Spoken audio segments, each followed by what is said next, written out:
Llevaba 24 meses encerrado en una prisión federal de Pensilvania, cumpliendo una condena que para él no era más que un trámite. Pero el día que salió por esa puerta, no salió a la libertad. Salió directo a las manos de los agentes de ICE que lo esperaban desde hacía meses.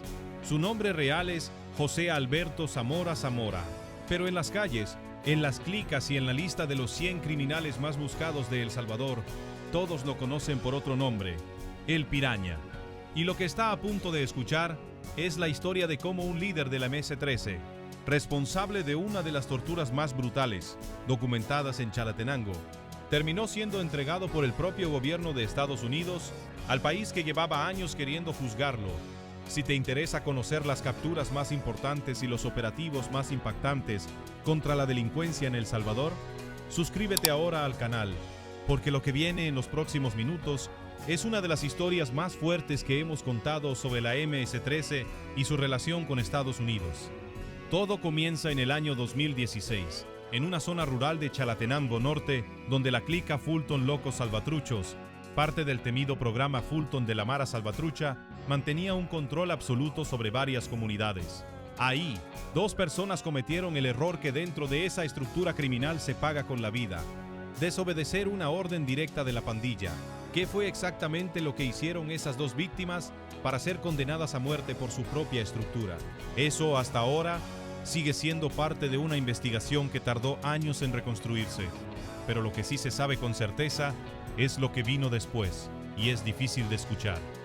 De acuerdo con la Fiscalía salvadoreña, Zamora Zamora, junto a otros 10 pandilleros de la misma clica, privó de libertad a estas dos personas. No fue un secuestro exprés ni una advertencia. Fue una sentencia de muerte ejecutada con una crueldad calculada. Las víctimas fueron torturadas antes de ser asesinadas, y como si eso no fuera suficiente para borrar cualquier rastro, sus cuerpos fueron desaparecidos. Uno de ellos fue trasladado y dejado en el cantón El Gramal. El otro terminó en el caserío El Chile, en La Palma, Chalatenango Norte. Dos lugares distintos, dos destinos finales, con un mismo objetivo: que nadie encontrara jamás sus restos y que nadie pudiera probar lo que realmente había ocurrido esa noche. ¿Por qué la pandilla necesitaba desaparecer los cuerpos en dos puntos tan alejados entre sí? La respuesta tiene que ver con algo que las estructuras de la MS-13 llevan años perfeccionando: dividir la evidencia para dividir la investigación. Si un cuerpo aparece, se abre un caso. Si dos cuerpos aparecen en la misma zona, se abre una alerta. Pero si los cuerpos jamás aparecen, oficialmente no hay delito, no hay expediente y no hay presión policial. Durante años, ese fue exactamente el plan. Funcionó, hasta que la Fiscalía logró reconstruir el caso completo a partir de testimonios, colaboradores y el trabajo silencioso de investigadores que llevaban tiempo detrás de la clica Fulton. Para entender la magnitud de lo que representa esta clica dentro de la MS-13, hay que entender primero qué es el programa Fulton. Dentro de la estructura de la Mara Salvatrucha, los llamados programas funcionan como una especie de federación de clicas que comparten territorio, mando y reglas internas. El programa Fulton, con presencia en varias zonas del país, ha sido señalado en distintos expedientes judiciales como uno de los más violentos dentro del organigrama de la pandilla, con clicas como Northside Fulton Locos Salvatruchos, operando bajo una disciplina interna extremadamente rígida. ¿Qué tan grave tiene que ser una falta dentro de estas estructuras para que termine en una sentencia de muerte como la que sufrieron las víctimas de Chalatenango? Según los propios expedientes judiciales revisados por la Fiscalía, dentro de estas clicas no existe una escala de sanciones intermedia para ciertas faltas. Desobedecer una orden directa de la estructura de mando, especialmente si esa desobediencia pone en riesgo la operación o la disciplina interna, se castiga con la muerte, sin excepciones ni negociación posible. Eso fue exactamente lo que ocurrió con las dos víctimas de este caso. No fueron enemigos de la pandilla, no fueron rivales de otra estructura, fueron miembros de la misma organización que rompieron una regla que dentro de ese mundo no admite perdón. Mientras la investigación avanzaba en El Salvador, José Alberto Zamora Zamora ya no estaba en el país. Como muchos líderes de estructuras de la MS-13, cruzó hacia Estados Unidos, un patrón que se repite una y otra vez entre los cabecillas más buscados: cometer el crimen, dejar que la estructura se encargue de cubrir las huellas y desaparecer hacia el norte antes de que la justicia pueda alcanzarlos. ¿Cuánto tiempo logró Zamora Zamora mantenerse oculto dentro de Estados Unidos sin que las autoridades supieran quién era realmente? La respuesta es más inquietante de lo que parece, porque no fue la primera vez que fue detectado. En diciembre de 2022, Zamora Zamora ya había sido detenido y expulsado de territorio estadounidense. Es decir, el sistema migratorio de Estados Unidos ya lo tenía identificado, ya sabía quién era y ya lo había deportado una vez. Pero lo que ocurrió después es la parte que más indignación genera en un caso como este. Reingresó de manera ilegal a Estados Unidos en un lugar y una fecha que hasta el día de hoy las autoridades no han logrado precisar con exactitud. Un hombre buscado en su país por privación de libertad, tortura y homicidio volvió a cruzar la frontera como si nada hubiera pasado. ¿Cómo fue posible que un fugitivo ya deportado una vez lograra reingresar sin ser detectado de inmediato? Ese es uno de los puntos más delicados de todo el expediente y explica por qué la segunda captura se convirtió en una prioridad absoluta para varias agencias federales. Porque esta vez no se trataba solo de un migrante indocumentado, se trataba de un objetivo con nombre, apellido, alias, huellas dactilares registradas y una orden de captura activa en su país de origen. La reentrada ilegal tiene consecuencias penales dentro de Estados Unidos y Zamora terminó siendo procesado por ese delito federal. Fue condenado a 24 meses de prisión y enviado a cumplir su sentencia en la institución correccional federal Allenwood Law, en el condado de Union, Pensilvania. Durante esos 2 años, mientras cumplía una condena relativamente corta, comparada con la gravedad de lo que se le atribuía en El Salvador, algo se estaba moviendo en paralelo, algo que él probablemente no esperaba: la coordinación entre agencias para asegurarse de que esta vez no volviera a escapar del sistema. ¿Qué agencias se involucraron para garantizar que Zamora no volviera a desaparecer del radar? La respuesta muestra hasta qué punto este caso dejó de ser un asunto local y se convirtió en una operación de alto nivel. La Oficina de Operaciones de Ejecución y Deportación de ICE en Filadelfia trabajó de la mano con la Oficina de ICE en Nueva Orleans, con el Servicio de Alguaciles de Estados Unidos, con Interpol y con el Agregado de Remociones de ICE en El Salvador. 4 entidades distintas, un mismo objetivo: que cuando Zamora terminara de pagar su condena por reingreso ilegal, no volviera a poner un pie libre en territorio estadounidense. Este tipo de coordinación no surgió de la nada. ¿Por qué justo ahora Estados Unidos está tan dispuesto a colaborar activamente en la captura y devolución de pandilleros salvadoreños? Desde que el gobierno de El Salvador endureció su política de seguridad con el régimen de excepción y la construcción de megacárceles como el centro de confinamiento del terrorismo. La relación entre ambos países en materia de cooperación contra pandillas ha cambiado por completo. Lo que antes era, en el mejor de los casos, un intercambio limitado de información, hoy se ha convertido en un mecanismo activo donde Estados Unidos identifica a integrantes de la MS-13, con procesos abiertos en El Salvador, y prioriza su remoción, sabiendo que del otro lado existe un sistema penitenciario dispuesto a recibirlos y a hacer cumplir condenas de décadas sin las mismas limitaciones que existían años atrás. Este caso es, en ese sentido, un ejemplo perfecto de cómo ha cambiado el tablero para los líderes de estas estructuras que durante años usaron la frontera como una especie de refugio. Y mientras todo esto ocurría del lado migratorio, en El Salvador el proceso judicial seguía su curso con o sin el acusado presente. En junio de este año, el Tribunal Quinto contra el Crimen Organizado de San Salvador dictó su resolución. José Alberto Zamora fue condenado en ausencia a 26 años de prisión por los delitos de agrupaciones ilícitas y privación de libertad, en perjuicio de las 2 víctimas de Chalatenango Norte. ¿Qué significa exactamente ser condenado en ausencia? ¿Y qué pasa cuando ese acusado termina apareciendo después? Significa que la justicia no esperó a que él estuviera físicamente presente para dictar sentencia. El expediente, las pruebas y los testimonios fueron suficientes para que el tribunal resolviera. Pero también significa que, tarde o temprano, si ese fugitivo regresa al país, ya no enfrenta una investigación abierta. Enfrenta una condena firme, lista para ejecutarse desde el primer día. Junto a Zamora, otras 11 personas vinculadas a la misma estructura de la MS-13 también fueron condenadas en el mismo proceso, con penas que van de los 4 a los 17 años de prisión. ¿Por qué la condena de Zamora fue notablemente más alta que la del resto de sus cómplices? porque dentro de la jerarquía de la clica Fulton Locos Salvatruchos, él no era un simple ejecutor de órdenes, era identificado como líder de la estructura, lo que en el sistema judicial salvadoreño se traduce directamente en mayor responsabilidad penal. No solo participó en el crimen, según las autoridades, fue parte de la cadena de mando que decidió el destino de las dos víctimas. Ese contraste entre las penas también revela algo importante sobre cómo trabaja la Fiscalía en este tipo de procesos masivos contra estructuras criminales. ¿Qué papel jugaron los otros 11 condenados dentro del mismo hecho? No todos participaron de la misma forma. Algunos fueron señalados como ejecutores directos de la privación de libertad y la tortura, otros como encargados de trasladar los cuerpos hasta los caseríos, donde finalmente fueron abandonados, y otros más como responsables de garantizar que ningún miembro de la comunidad hablara con la policía o la fiscalía durante el tiempo que duró la búsqueda de las víctimas.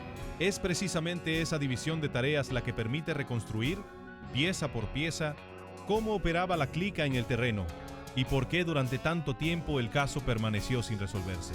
Cada eslabón de la cadena sabía solo una parte de lo ocurrido, y solo juntando todos los testimonios fue posible completar el rompecabezas judicial que terminó en esta condena de 26 años.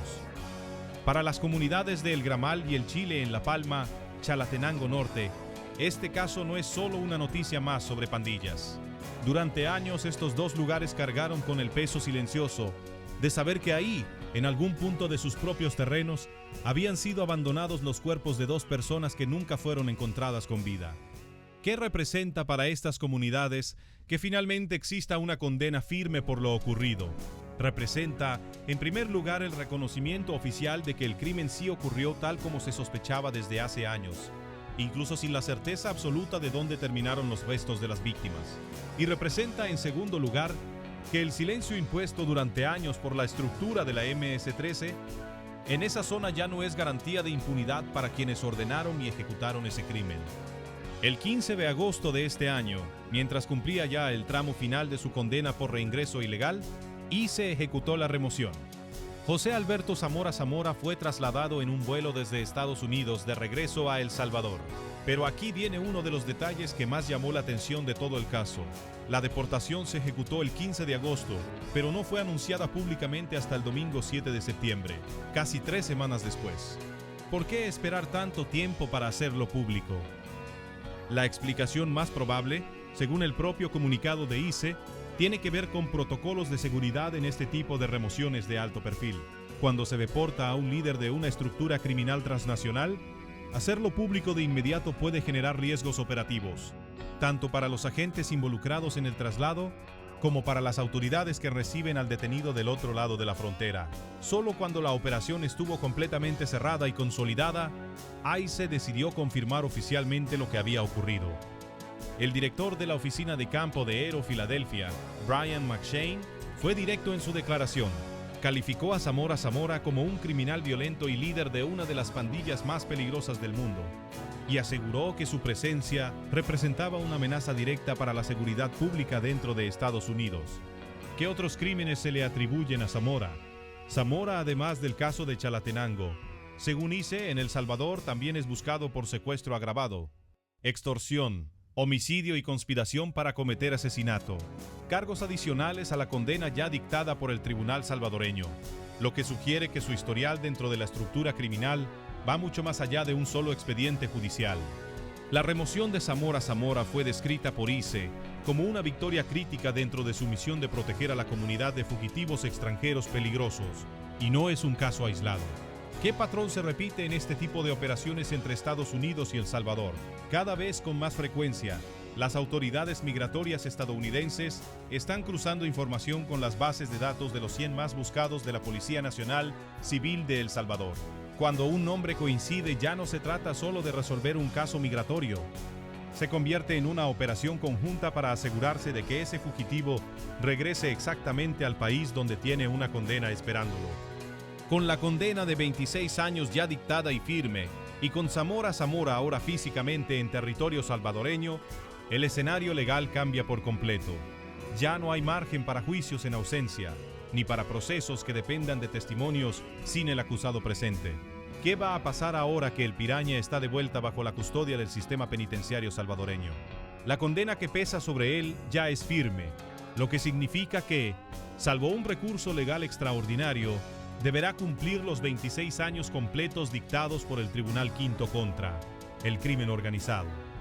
¿Qué significa para las autoridades salvadoreñas tener finalmente bajo custodia física a un líder condenado y no solo un expediente con su nombre? Significa sobre todo cerrar un capítulo que durante años quedó incompleto. Una condena dictada en ausencia, por muy firme que sea en el papel, siempre deja una sensación de justicia a medias mientras el condenado sigue libre en algún lugar fuera del alcance de las autoridades. Con Zamora físicamente en el país, ese expediente deja de ser solo un documento judicial y se convierte en una condena que se ejecuta de verdad, día a día, dentro del sistema penitenciario salvadoreño. Y en el contexto actual del país, donde miles de pandilleros cumplen condenas bajo un régimen carcelario mucho más estricto que el que existía antes del régimen de excepción, el destino de un líder como el Piraña dista mucho de ser un traslado cómodo a una celda cualquiera. Las reacciones no tardaron en llegar desde ambos lados de la frontera. Además de la declaración de McShane sobre la peligrosidad de Zamora, distintos medios locales destacaron que su caso se suma a una lista creciente de cabecillas de la MS-13, que, tras años de operar con relativa impunidad dentro de Estados Unidos, terminan siendo identificados gracias al cruce de bases de datos migratorias con los registros de pandilleros más buscados en Centroamérica. ¿Qué tan común se ha vuelto este patrón en los últimos meses? Cada vez que se ejecuta una remoción de este tipo, el mensaje que buscan enviar tanto ICE como las autoridades salvadoreñas es el mismo. Haber cruzado la frontera no garantiza ni de lejos escapar de la justicia de manera indefinida. Este caso también deja una pregunta abierta sobre el resto de la estructura Fulton Locos Salvatruchos. Si Zamora era identificado como líder y 11 miembros más de su misma clica ya fueron condenados en el mismo proceso, ¿cuántos otros integrantes de esta estructura siguen operando, ya sea dentro de El Salvador o refugiados en Estados Unidos esperando el mismo destino? Las autoridades no lo han confirmado públicamente, pero la lógica de las investigaciones contra estructuras de pandillas indica que rara vez un caso de este tamaño se cierra con un solo líder capturado. Lo que sí queda claro con este caso es el nivel de coordinación que existe hoy entre Estados Unidos y El Salvador para perseguir a este tipo de fugitivos. Ya no basta con escapar cruzando una frontera, ya no basta con cumplir una condena corta por reingreso ilegal y esperar salir en libertad del otro lado. El expediente de Zamora demuestra que incluso si un cabecilla logra sobrevivir años fuera del radar, el cruce de información entre agencias migratorias, fiscalías y policías de ambos países termina cerrando el círculo. La condena estaba firmada desde junio, la deportación se ejecutó en agosto y la noticia, cuando finalmente se hizo pública, confirmó lo que muchos en Chalatenango llevaban años esperando escuchar: que alguien iba a responder por lo que le ocurrió a esas dos víctimas, cuyos cuerpos fueron repartidos entre dos caseríos para que nadie los encontrara jamás. El caso del Piraña también deja una lección incómoda sobre cómo operan las estructuras de la MS-13 fuera de El Salvador. Mientras aquí se les persigue como pandilla, del otro lado de la frontera muchos de sus líderes viven años como si fueran simples migrantes indocumentados, hasta que un cruce de bases de datos, una huella dactilar o una condena federal por un delito menor termina destapando quiénes son realmente. ¿Cuántos otros casos similares existen ahora mismo esperando el mismo desenlace? Es una pregunta que ninguna autoridad, ni salvadoreña ni estadounidense, se ha atrevido a responder con una cifra exacta, pero que el propio comunicado de ICE deja entrever cuando habla de un compromiso permanente con la identificación y remoción de fugitivos extranjeros peligrosos. Lo que sí es posible afirmar a partir de este caso es que el margen de maniobra para los líderes de pandillas que cruzan hacia Estados Unidos buscando refugio se ha reducido de forma drástica. Hace apenas unos años, un pandillero deportado que reingresaba de manera ilegal podía pasar años sin ser detectado nuevamente, mezclado entre comunidades de migrantes, cambiando de dirección de trabajo, incluso de identidad dentro de ciertos márgenes. Hoy, ese mismo pandillero corre el riesgo de que una simple huella tomada durante un proceso migratorio rutinario o una condena por un delito aparentemente menor, como el reingreso ilegal, termine activando una alerta que conecta directamente con un expediente abierto a miles de kilómetros de distancia en un tribunal salvadoreño que lleva años esperando ese nombre. ¿Qué mensaje deja este caso para el resto de líderes de la MS-13 que hoy siguen escondidos dentro de territorio estadounidense? El mensaje es, en esencia, el mismo que repitió el director de Aerofiladelfia en su comunicado: la advertencia de que ningún fugitivo extranjero está realmente a salvo solo por haber logrado cruzar una frontera. La historia de Zamora, alias el Piraña, es la prueba de que incluso después de años operando bajo el radar, incluso después de haber sido deportado una vez y haber logrado reingresar sin ser detectado de inmediato, el cruce de información entre agencias termina, tarde o temprano, cerrando el círculo. Y para las familias de las dos víctimas de Chalatenango Norte, cuyos nombres no forman parte del expediente público, pero cuya historia quedó marcada para siempre en el Gramal y en el Chile, este caso representa algo que durante casi una década pareció imposible: que alguien finalmente respondiera por lo que ocurrió aquella vez que la pandilla decidió que dos de los suyos debían desaparecer para siempre.